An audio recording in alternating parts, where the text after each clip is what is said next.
নমস্কার বন্ধুরা, আজকে আমার মা বানিয়েছিলেন কাঁচকলার কোপ্তা। আজকে এই রেসিপিটি আপনাদের সঙ্গে শেয়ার করে নিই। প্রথমে কাঁচকলাগুলোকে সেদ্ধ করে তার মধ্যে একটি সেদ্ধ আলু এবং কুচনো পেঁয়াজ, লঙ্কা, পরিমাণ মতো নুন, হলুদ এবং চালের গুঁড়ো দিয়ে বড়ার আকারে ভেজে নেব।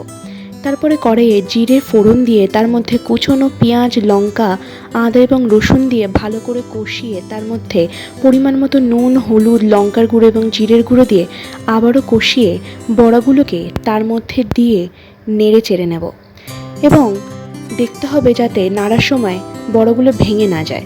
তার মধ্যে সামান্য পরিমাণে জল দিয়ে আবারও নেড়ে ঢাকনা চাপা দিয়ে 5 মিনিট পরে ফুটে উঠলেই ওপরে দিয়ে গরম মশলা ছড়িয়ে দিয়ে নামিয়ে নিলেই তৈরি কাঁচকলার কোপ্তা এবং ভাতের সঙ্গে সেটিকে পরিবেশন করুন।